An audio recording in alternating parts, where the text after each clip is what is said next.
आज हम लोग डीएलएड के लिए विज्ञान के कुछ महत्वपूर्ण प्रश्न देखेंगे। पहला प्रश्न है हमारा, वैज्ञानिक विधि का प्रथम चरण क्या है? तो वैज्ञानिक विधि का प्रथम चरण समस्या है। अगला है स्कैनर क्या है?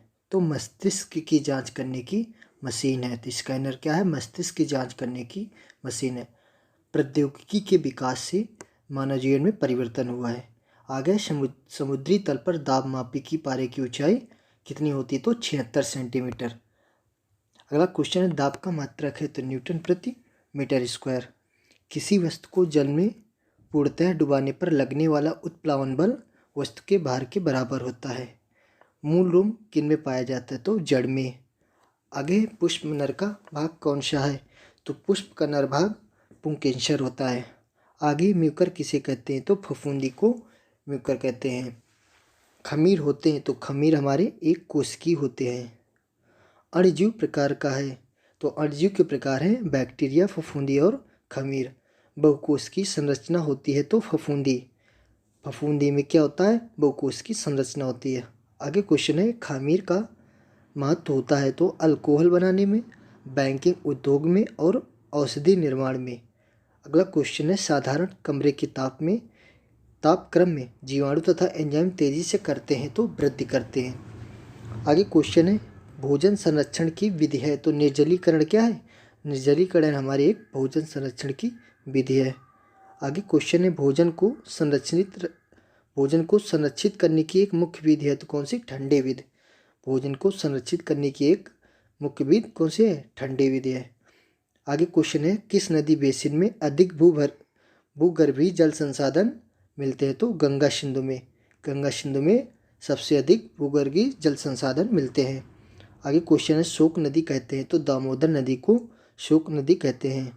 आगे क्वेश्चन है हमारा, महासागरों में स्थल के डोबी भाग को कहते हैं तो महाद्वीपीय मग्न तट बोलते हैं। स्थल के डोबी भाग को महाद्वीपीय मग्न तट बोलते हैं।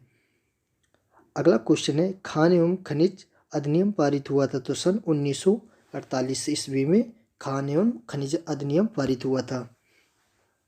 आगे क्वेश्चन है, अभ्रक का उपयोग किया जाता है तो विद्युत उद्योग में। विद्युत उद्योग में अभ्रक का उपयोग किया जाता है। वे पदार्थ जिन पर पड़ने वाला प्रकाश आंशिक रूप से निर्गत होता है कहलाते हैं तो अल्प पारदर्शक। जिन पर पड़ने वाला प्रकाश आंशिक रूप से निर्गत होता है वे अल्प पारदर्शक कहलाते हैं।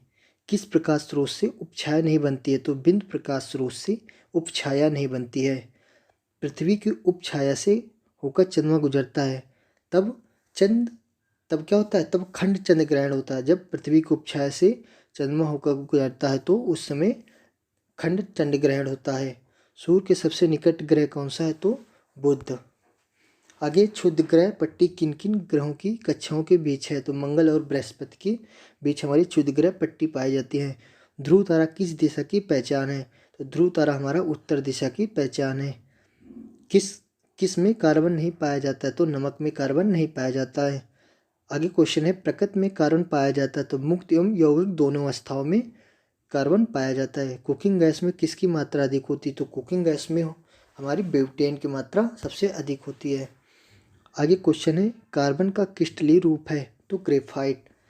रक्त में किस चीज़ की मात्रा अधिक हो जाने से मधुमेह रोग होता है? तो ग्लूकोज। रक्त में ग्लूकोज की मात्रा अधिक हो जाने से मधुमेह रोग होता है। मधुमेह किससे संबंधित होता है? तो चयापचय से संबंधित होता है।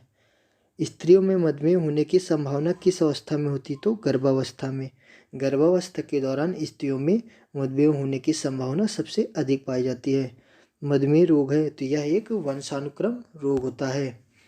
आगे, मधुमेह में किस दवा की रोग को दिया जाता है? तो मधुमेह में इंसुलिन नामक दवा को रोगी को दिया जाता है। आयु बढ़ने के साथ साथ क्या कमज़ोर होता जाता है? तो धमनियाँ आयु बढ़ने के साथ साथ कमज़ोर होती जाती हैं। एक स्त्री का रक्तचाप एक सामान्य आदमी की तुलना में होता है थोड़ा सा कम। आगे, उच्च रक्तचाप कितने प्रकार का होता है? तो 3 प्रकार का होता है। जलीय वातावरण में पाया जाने वाला पौधा है तो सिंघाड़ा। पर्यावरण अनुकूलन है तो बाह्य एवं आंतरिक अनुकूलन क्या? पर्यावरण अनुकूलन है। जल वाष्प के दौरान द्रव में बदल जाने की प्रक्रिया को कहते हैं तो संघनन। बर्फ का ताप कितना होता है? तो 0 डिग्री सेल्सियस होता है। द्रव में ऊष्मा का संचारण होता है